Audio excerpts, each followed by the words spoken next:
हरे कृष्णा। नमस्कार दोस्तों, आप समस्त श्रोतागण का आपके YouTube चैनल जीवन अमृत पर हार्दिक अभिनंदन है।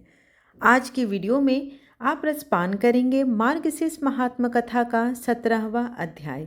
इस अध्याय में भगवान विष्णु ने ब्रह्मा जी को मथुरा नाम के प्रसिद्ध क्षेत्र का विस्तार पूर्वक विशेषता बतलाई है। ब्रह्मा जी भगवान विष्णु से बोले कि हे देवेश, किस क्षेत्र में मार्गशीर्ष मास में अधिक पूज्य कहा गया है? हे प्रभु, उस क्षेत्र में क्या फल होता है, यह मुझको जानने की इच्छा है। श्री विष्णु भगवान बोले कि हे ब्राह्मण, मथुरा नाम से प्रसिद्ध मेरा श्रेष्ठ क्षेत्र है और वह मेरी रमणीय श्रेष्ठ प्रिय जन्मभूमि भी है।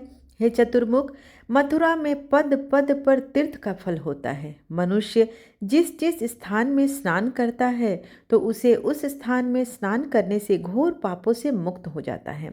हे पुत्र, जो मनुष्य समस्त धर्म से गिर गए हों और भक्तों के समस्त पापों का नाश करने वाली और नरक पीड़ा को हरने वाली मथुरा पुरी है। जो कृतघ्न, मद्यपान, चोरी, व्रत का त्याग करने वाला है, वह मनुष्य मथुरा में जाकर घोर पापों से मुक्त हो जाता है। जैसे सूर्योदय के होने पर अंधकार व्रज के भय से पर्वत, गरुड़ को देखकर सर्प और वायु के झक्कोर से मेघ नष्ट हो जाते हैं। आत्मा का ज्ञान से दुख, सिंह को देखकर हाथी नष्ट हो जाते हैं। हे सूत, वैसे ही मथुरा के दर्शन से पाप नष्ट हो जाते हैं। ब्रह्म हत्या से युक्त भी मनुष्य भक्ति युक्त होकर श्रद्धा से मधुपुरी अर्थात मथुरा को देखकर शुद्ध हो जाता है। जो फिर दूसरे पातक के संबंध में कहना है कि क्या रह जाता है, अर्थात दूसरा पातकी तो मुक्त ही हो जाता है। स्नान के निमित्त मथुरा गमन करने वाले मनुष्य के समस्त पाप निराश होकर शरीर से पृथक होकर चले जाते हैं। जो अकस्मात मथुरा को जाते हैं अथवा वे लोग वहां जाकर स्नान मात्र से पाप से मुक्त होकर स्वर्ग को चले जाते हैं। जो मनुष्य मेरे नाम का ही उच्चारण करते हैं, वहां पर हमेशा निश्चय रूप तुम रहा करते हो और सतयुग तथा उत्तर नारायण सूर्य रहा करते हैं। हे चतुर्वक, जो दूसरों के मथुरा मंदिर को नाम लेने पर मेरे मथुरा मंदिर का नाम सुन लेता है, वह भी उसी समय पाप से मुक्त हो जाता है। हे सूत, जो लोग 3 रात्रि तक उस मथुरा में वास करते हैं, उनके देख लेने से और स्पर्श से तथा चरण धूलि से मनुष्य पवित्र हो जाते हैं। जिस तरह तृण के समूह को अग्नि की चिंगारी जला देती है, उसी तरह मथुरापुरी महान पापों को जलाकर नष्ट कर देती है। जो सर्वमंडल के समस्त तीर्थों के स्नान से पुण्य होता है, उससे बहुत अधिक पुण्य मथुरा के तीर्थों से कहा गया है। जो चारों वेदों के अध्ययन से पुण्य मिलता है, वह पुण्य एकमात्र मथुरापुरी के स्मरण करने वाले मनुष्य को मिल जाता है। अन्य स्थान का किया गया पाप तीर्थ स्थल में जाने से नष्ट हो जाता है और तीर्थों में किया गया पाप वज्र लेप हो जाता है तथा मथुरा में किया गया पाप मथुरा में नष्ट हो जाता है और उस मथुरा में रहने से मनुष्य धर्म, कर्म, अर्थ, काम, मोक्ष को प्राप्त करता है। हे ब्रह्मा जी, जो दूसरे स्थान में प्रारब्ध पाप फल 10 वर्ष तक भोगने में आता है, वह मथुरा में 10 दिन में भोग लेता है। मथुरा के समान स्वर्ग, पाताल, अंतरिक्ष और मनुष्य लोक में प्रिय स्थान कोई नहीं है।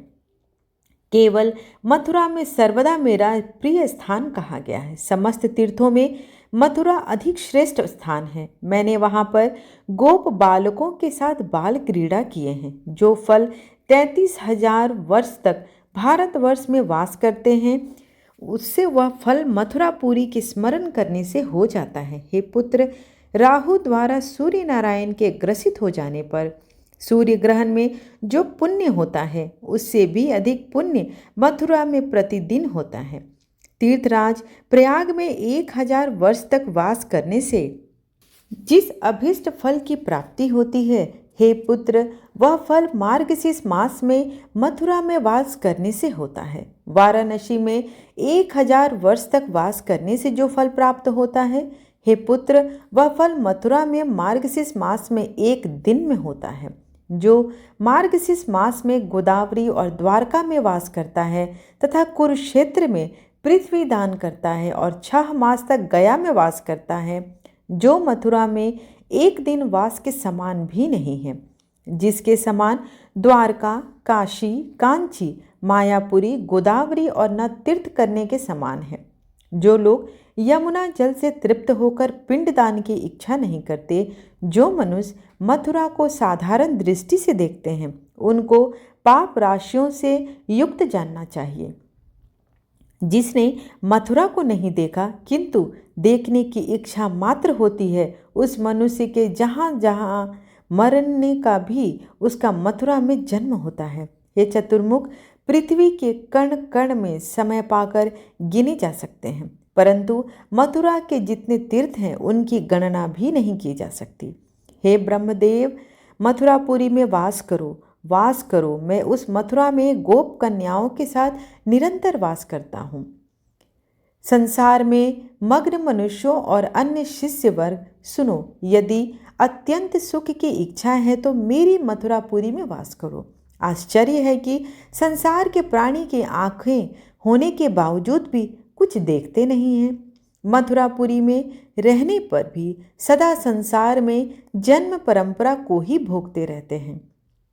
जिसने भाग्य योग से अतुल मनुष्य योनि पाकर मथुरा को नहीं देखा, उसका आयुष्य व्यर्थ में ही नष्ट हो जाता है। इस बुद्धि की दुर्बलता के प्रति महान आश्चर्य होता है और ऐसे भाग्य की हीनता पर आश्चर्य है तथा इस तरह के मोह की महिमा पर आश्चर्य है कि जिनके कारण मथुरा का सेवन नहीं किया।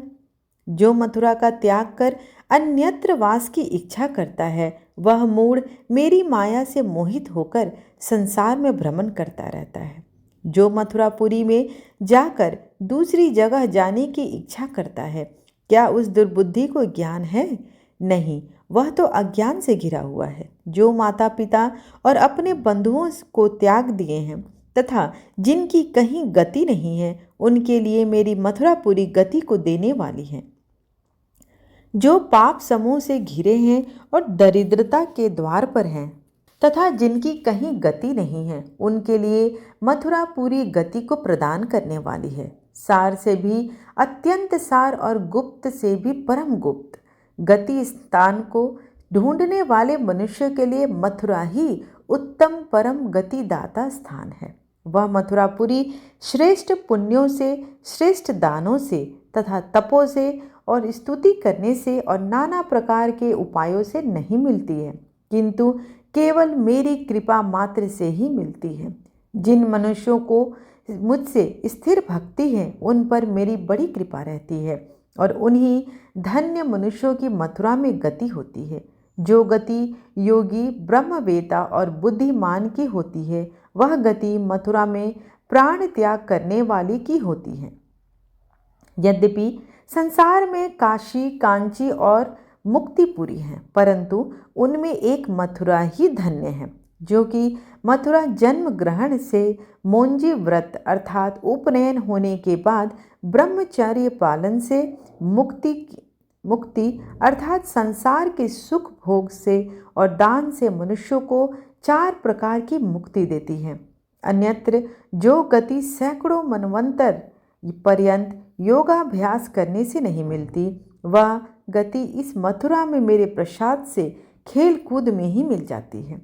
जिस मथुरा में पाप से भय नहीं है और यमराज से भय नहीं है तथा गर्भवास का भी भय नहीं है, उस मथुरा क्षेत्र का आश्रय कौन मनुष्य नहीं करता। हे ब्राह्मण, मथुरा में जो पुण्य होता है, उस पुण्य का फल सुनो। जो मथुरा में वास करके मथुरा में ही मर जाते हैं, वे कीट पतंग आदि भी मथुरापुरी में कृष्ण रूप चतुर्भुज स्वरूप हो जाते हैं। और जो वृक्ष तट भाग से गिर जाते हैं, वे वृक्ष भी परम गति को चले जाते हैं। जो मनुष्य बोल नहीं सकता, जड़, अंधा और बधिर है तथा तप नियम से रहित है, जो काल से मेरे हैं, वे लोग मेरे लोक में जाते हैं। सर्प के डसने से मृत, पशु के प्रहार से मृत, अग्नि में जलने से मृत, जल में डूबने से मृत्यु, और जो अपमृत्यु से मथुरा में मृत हुए हैं वे लोग भी मेरे लोक को ही जाते हैं। हे मुनिश्रेष्ठ, मैं शपथ पूर्वक कहता हूँ और यह सत्य है कि मथुरा के समान कहीं पर भी दूसरा स्थान समस्त अभीष्ट फल को देने वाला नहीं है। जो मथुरा कामनाओं की इच्छा करने वालों के लिए त्रिवर्ग अर्थात धर्म अर्थ काम को देती है और मुमुक्ष मुक्ति देती है, जनों के लिए मुक्ति को देती है तथा भक्ति की चाहत रखने वालों को भक्ति भी देती है, ऐसी मथुरा का कौन बुद्धिमान आश्रय नहीं करेगा। ऐसी मथुरा का मार्गशीर्ष मास में भक्ति भाव से विधि पूर्वक पुष्कर तीर्थ का सेवन करना चाहिए। उस जगह ब्रह्म कुंड नाम से प्रसिद्ध बड़ा कुंड है, विष्णु कुंड नाम से प्रसिद्ध विष्णु का मध्यम कुंड है तथा रुद्र दैवत्य नाम से प्रसिद्ध शिव का कनिष्ठ कुंड है। हे बुद्धिमान, इन कुंडों को जानिए और इन कुंडों में विधि पूर्वक स्नान, दान, श्राद्ध और हे सूत मुझे प्रीति कर बड़ी पूजा करनी चाहिए। हे पुत्र, मार्गशीर्ष मास में पूर्णमासी मुझको अति प्रिय होती है। इस पूर्णमासी के दिन जो कुछ पुण्य किया जाता है वह मुझको प्रीतिकर होता है। और हे पुत्रक, पूर्णिमा के दिन गोदान, अन्नदान, सुवर्ण दान और पृथ्वी दान करना चाहिए। मार्गशीर्ष मास की पूर्णिमा के दिन गृह दान करना चाहिए। उस दिन जो कुछ करता है और उसका पुण्य फल होता है वह फल अक्षय होता है। अपने सामर्थ्य के अनुसार ब्राह्मणों को भोजन कराना चाहिए और व्रत की पूर्ति के लिए पूर्णिमा में ही उत्सव करना चाहिए। हे पुत्र, जैसे मार्गशीर्ष मास में मुझे मथुरा प्रिय है वैसे तीर्थराज प्रयाग आदि प्रिय नहीं है तथा अभाव में पुष्कर भी प्रिय नहीं है। बुद्धिमानों को चाहिए कि मार्गशीर्ष की पूर्णिमा पुष्कर तीर्थ में और मथुरा में स्नान दान आदि कर व्यतीत करें अथवा जिस किसी स्थान में विधि पूर्वक पूर्णिमा को स्नान दान उत्सव आदि के द्वारा व्यतीत करें। जो मार्गशीर्ष की पूर्णिमा के दिन स्नान दान पूजा नहीं करता वह 60,000 वर्ष तक रौवादी अर्थात नरकों में यातना भोगता है। इसलिए विद्वान लोग सब प्रकार से पूर्णिमा का मान करें। यदि पूर्णिमा मार्गशीर्ष मास की हो तो वह अनंत फल को देने वाली होती है। हे वत्स, जिस प्रकार मैंने मार्गशीर्ष को अपना प्रिय बतलाया है, उस मार्गशीर्ष मास में जो भक्ति से स्नान दान व्रत उत्सव आदि करता है उसको जो कुछ पुण्य फल प्राप्त होता है उसको सुनो। 10,000 तीर्थों में स्नान दान आदि करने से जो पुण्य होता है वह मार्गशीर्ष मास में करने से जो पुण्य होता है तथा समस्त यज्ञों के करने से जो पुण्य होता है वही फल इस मार्गशीर्ष मास में होता है। और पुत्रहीन मनुष्य पुत्र को पाता है, निर्धन धन को पाता है, विद्यार्थी विद्या रूप को पाते हैं तथा रूप का अर्थ ही रूप को पाता है। ब्राह्मण ब्रह्म वर्चस्वी होता है, क्षत्रिय विजय को प्राप्त करते हैं, वैश्य निधिपति हो जाता है तथा शूद्र पातक से मुक्त हो जाता है। हे मानद, जो तीनों लोकों में दुर्लभ और दुष्प्राप्य वस्तु हैं उस सब को मार्गशीर्ष मास के सेवन से मनुष्य प्राप्त करता है, इसमें कोई भी संशय नहीं है। हे सूत, यद्यपि जो इन कामनाओं से आसक्त मनुष्य हैं, हे ब्रह्मदेव, वे अंत में तृप्त हो जाते हैं। और हे महाभूज, पुनः कामनाओं के लिए मार्गशीर्ष मास का सेवन करें।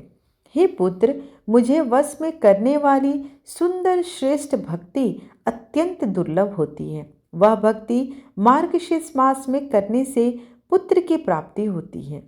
हे चतुर्मुख, मार्गशीर्ष मास में मुझे प्रिय है और सर्वदा प्रिय ही रहेगा। इसलिए इस मास के सेवन से और मेरे प्रसाद से समस्त वस्तु को पाता है। इस प्रकार मार्गशीर्ष महात्मा कथा का 17वां अध्याय यहीं पर समाप्त हुआ। आशा करती हूँ आज की कथा आपको अच्छी लगी हो। वीडियो अच्छी लगी हो तो लाइक शेयर एंड सब्सक्राइब करना बिल्कुल ना भूलें। धन्यवाद।